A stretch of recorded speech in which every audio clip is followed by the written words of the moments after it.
Dinamika penerapan demokrasi Pancasila. Tujuan pembelajaran kita adalah memahami hakikat demokrasi, mencermati makna demokrasi, mengurai klasifikasi demokrasi, dan mengidentifikasi prinsip-prinsip demokrasi. Bagi bangsa Indonesia, pilihan yang tepat dalam menerapkan paham demokrasi adalah dengan demokrasi Pancasila, sebab sangat sesuai dengan kepribadian bangsa yang digali dari tata nilai sosial budaya sendiri. Kenyataan tersebut dapat kita lihat pada kehidupan sebagian besar masyarakat Indonesia yang menerapkan musyawarah mufakat dan gotong royong dalam menyelesaikan masalah-masalah bersama yang terjadi di sekitarnya. Lalu, apa sih demokrasi Pancasila itu? Mari kita memahaminya. Noto Nagoro mengungkapkan bahwa demokrasi Pancasila adalah kerakyatan yang dipimpin oleh hikmat kebijaksanaan dalam permusyawaratan perwakilan yang berketuhanan yang Maha Esa, yang berperi kemanusiaan yang adil dan beradab, yang mempersatukan Indonesia, dan yang berkeadilan sosial bagi seluruh rakyat Indonesia. Selanjutnya, Ahmad Sanusi mengutarakan 10 pilar demokrasi konstitusional Indonesia menurut Pancasila dan Undang-Undang Dasar Negara Republik Indonesia tahun 1945. Pertama adalah demokrasi yang berketuhanan yang Maha Esa. Seluk-beluk sistem serta perilaku dalam menyelenggarakan kenegaraan Republik Indonesia harus taat asas, konsisten, atau sesuai dengan nilai-nilai dan kaidah-kaidah dasar ketuhanan yang Maha Esa. Berikutnya, demokrasi dengan kecerdasan. Mengatur dan menyelenggarakan demokrasi menurut Undang-Undang Dasar Negara Republik Indonesia itu bukan dengan kekuatan naluri, kekuatan otot, atau kekuatan massa semata.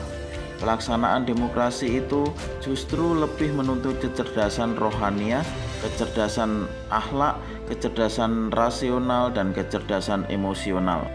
Lalu demokrasi yang berkedaulatan rakyat. Kekuasaan tertinggi ada di tangan rakyat. Secara prinsip, rakyatlah yang memiliki atau memegang kedaulatan itu. Dalam batas-batas tertentu, kedaulatan rakyat itu dipercayakan kepada wakil-wakil rakyat di MPR dan DPRD. Selanjutnya adalah demokrasi dengan rule of law. Hal ini mempunyai 4 makna penting. Yang pertama, kekuasaan negara Republik Indonesia harus mengandung, melindungi, serta mengembangkan kebenaran hukum. Bukan demokrasi ugal-ugalan, demokrasi dagelan, atau demokrasi manipulatif. Kedua, kekuasaan negara memberikan keadilan hukum, bukan demokrasi yang terbatas pada keadilan formal dan pura-pura. Ketiga, kekuasaan negara menjamin kepastian hukum, bukan demokrasi yang membiarkan semrawutan atau anarki. Dan yang keempat, kekuasaan negara mengembangkan manfaat atau kepentingan hukum seperti kedamaian dan pembangunan, bukan demokrasi yang justru mempopulerkan fitnah dan hujatan atau menciptakan perpecahan, permusuhan, dan kerusakan. Demokrasi dengan pemisahan kekuasaan negara. Demokrasi menurut Undang-Undang Dasar bukan saja mengakui kekuasaan negara Republik Indonesia yang tak terbatas secara hukum, melainkan juga demokrasi itu dikuatkan dengan pembagian kekuasaan negara dan diserahkan kepada badan-badan negara yang bertanggung jawab. Hal ini berarti semacam pembagian dan pemisahan kekuasaan dengan sistem pengawasan dan perimbangan. Demokrasi dengan hak asasi manusia. Artinya, demokrasi ini mengakui hak asasi manusia yang tujuannya bukan saja menghormati hak-hak asasi manusia, melainkan terlebih-lebih untuk meningkatkan martabat dan derajat manusia seutuhnya.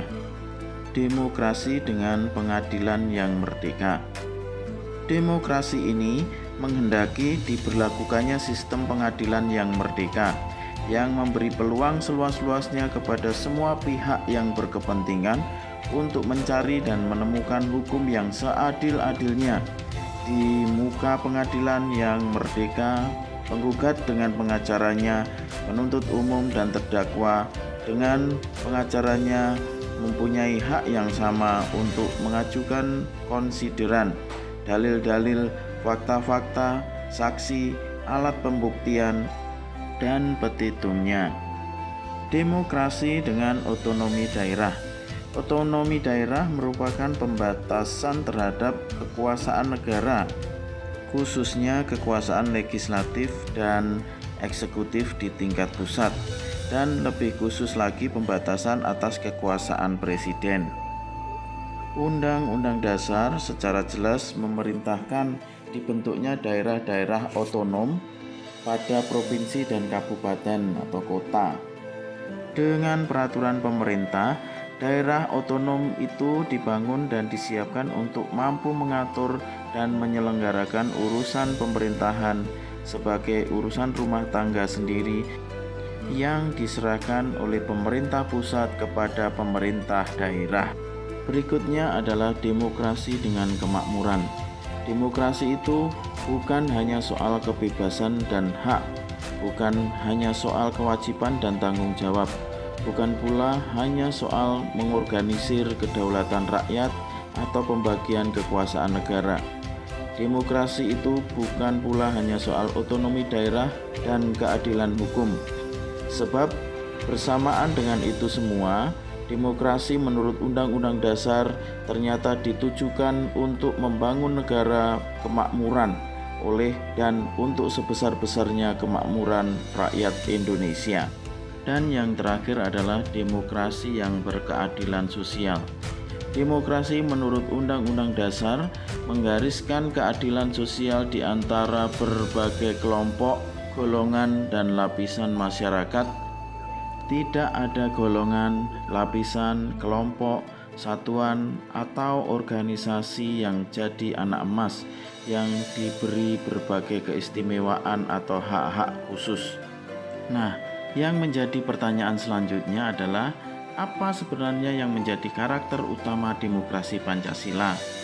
Jawabannya adalah sila keempat dari Pancasila, yaitu kerakyatan yang dipimpin oleh hikmat kebijaksanaan dalam permusyawaratan perwakilan. Artinya, di sana mengandung 3 karakter utama, yaitu kerakyatan. Cita-cita kerakyatan merupakan bentuk penghormatan kepada rakyat Indonesia dengan memberi kesempatan kepada rakyat Indonesia untuk berperan atau terlibat dalam proses pengambilan keputusan yang dilakukan oleh pemerintah. Berikutnya, permusyawaratan. Cita-cita permusyawaratan memancarkan keinginan untuk mewujudkan negara persatuan yang dapat mengatasi paham perseorangan atau golongan. Dan terakhir adalah hikmat kebijaksanaan. Cita-cita hikmat kebijaksanaan merupakan keinginan bangsa Indonesia bahwa demokrasi yang diterapkan di Indonesia merupakan demokrasi yang didasarkan pada nilai-nilai ketuhanan, perikemanusiaan, persatuan, permusyawaratan, dan keadilan.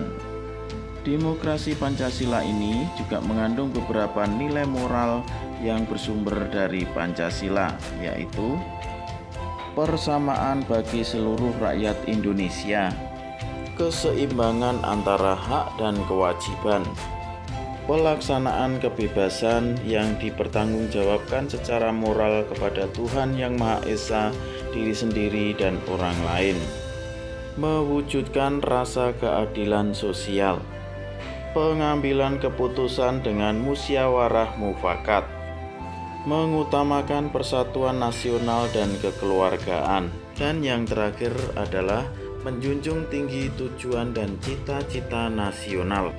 Baik, demikian pembahasan kita tentang prinsip-prinsip demokrasi di Indonesia.